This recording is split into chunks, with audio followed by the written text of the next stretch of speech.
Shalom God Lovers, hari ini percaya bahwa kuasa Roh Kudus yang memperbaharui setiap kita. Mari nikmati hadirat Tuhan pagi hari ini.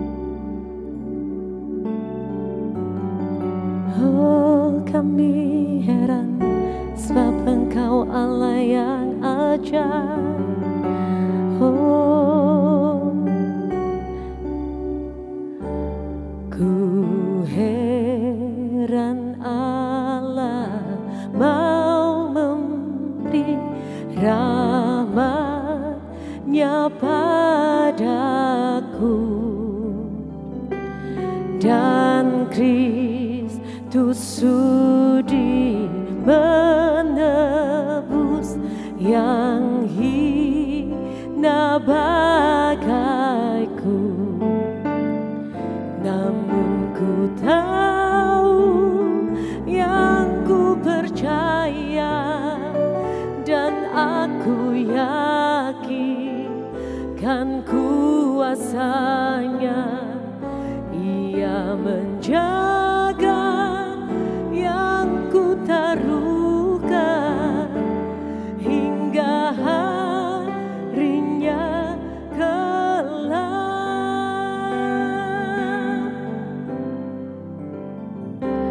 Ku heran oleh rahmat-Nya, hatiku beriman, dan oleh kuasa sabda-Nya jiwaku pun tentram. Namun ku tahu yang ku percaya, dan aku yakin kan kuasa-Nya. Ia menjaga yang ku taruhkan hingga harinya kelak. Oh, terima kasih Yesus, terima kasih Tuhan.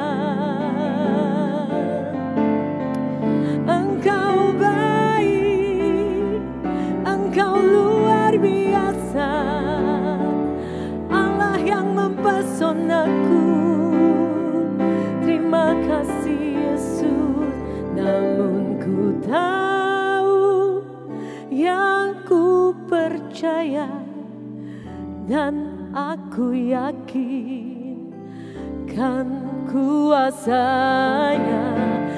Ia menjaga yang ku taruhkan hingga harinya kelak.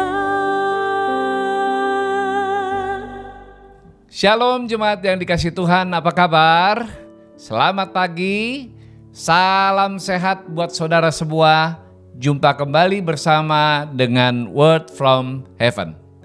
Di dalam kisah Natal, di Lukas pasal yang kedua, setelah Yesus berumur 8 hari, maka orang tuanya membawa dia ke bait Allah untuk disunat. Dan sesuai dengan hukum Taurat, maka mereka harus mempersembahkan burung merpati untuk dikorbankan bagi setiap anak sulung.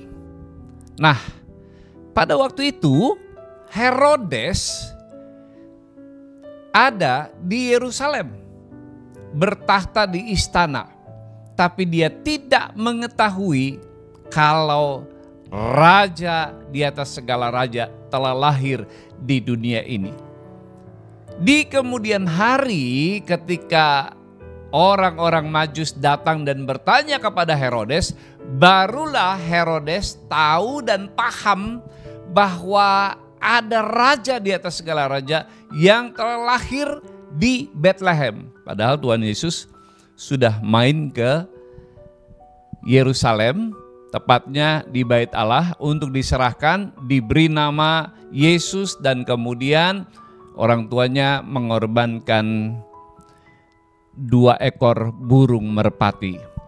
Saudara yang dikasihi Tuhan, tanpa tuntunan Tuhan seseorang pasti tidak akan bisa mengenal siapa Tuhan dan juru selamatnya. Nah, di dalam peristiwa itu ada seorang yang bernama Simeon. Simeon ini hidup taat kepada Allah, beribadah dengan setia kepada Allah, dan dia setiap hari melayani di bait Allah. Roh Kudus bicara kepada Simeon bahwa dia tidak akan mati sebelum dia berjumpa dengan Mesias, Sang Juru Selamat itu. Dikatakan oleh firman Tuhan di dalam Lukas 2 ayat yang ke-26 dikatakan begini, dan kepadanya telah dinyatakan oleh Roh Kudus bahwa ia tidak akan mati sebelum ia melihat Mesias, yaitu dia yang diurapi Tuhan. Nah saudara, di dalam penantiannya Simeon, dia tidak pernah ada yang memberitahu bahwa inilah Yesus. Tapi pada waktu Yesus dibawa ke bait Allah, Tuhan menggerakkan hati Simeon. Roh Kudus berbicara di dalam hatinya supaya dia ke bait Allah dan mereka berjumpa. Bukan hanya Yesus saja yang dibawa oleh orang tuanya ke bait Allah untuk diserahkan sebagai syarat di dalam agama Yahudi, tetapi Simeon bisa mengenali bayi Yesus, menghampiri bayi ini, dan bahkan dia berbicara kepada Maria dan Yusuf sebagai orang tuanya. Simeon memberi pesan khusus kepada Maria bagaimana Yesus kelak akan dipakai oleh Allah menjadi juru selamat dunia. Maria dan Yusuf terheran-heran mendengar pesan daripada Simeon. Saudara yang dikasihi oleh Tuhan Yesus, ini adalah pekerjaan Roh Kudus di dalam hati seseorang. Roh Kudus akan berbicara di dalam hati kita untuk menuntun setiap langkah kehidupan kita. Bagaimana caranya supaya kita bisa mengalami seperti Simeon alami? Saudara, setiap orang yang lahir baru dan menerima Yesus sebagai Tuhan dan Juru Selamatnya, maka di dalam hatinya tinggal Roh Kudus. Roh Kudus inilah yang senantiasa berbicara di dalam diri kita untuk menyampaikan rancangan-rancangan Allah bagi kehidupan kita. Persoalannya, banyak orang Kristen yang tidak peka. Sebab di dalam kehidupan sehari-hari dia tidak memberi kesempatan untuk Roh Kudus berbicara di dalam hatinya, untuk berkuasa dan bertahta di dalam hatinya. Dia lebih mengikuti keinginan hatinya, ya, pikirannya dan kemauannya, bukan kehendak Roh Kudus. Itu sebabnya perkataan Roh Kudus tidak tajam di dalam hatinya. Hatinya menjadi tumpul untuk mendengarkan suara Tuhan. Nah, itu sebabnya lewat peristiwa Natal ini mari kita belajar seperti Simeon yang memberi hatinya untuk dikuasai oleh Tuhan. Bagaimana kita menghadapi hari-hari ke depan? Tuhan pasti bisa menuntun saudara, menuntun setiap kita dengan berbicara kepada kita. Saudara, di dalam pelayanan saya, kadangkala saya menyiapkan khotbah saya dengan rinci. Tapi di tengah-tengah khotbah seringkali Tuhan mengintervensi. Hal-hal yang belum pernah saya pikirkan itu tiba-tiba muncul di dalam pikiran saya dan keluar begitu saja di dalam pemberitaan firman Allah. Saya percaya itu adalah tuntunan Roh Kudus.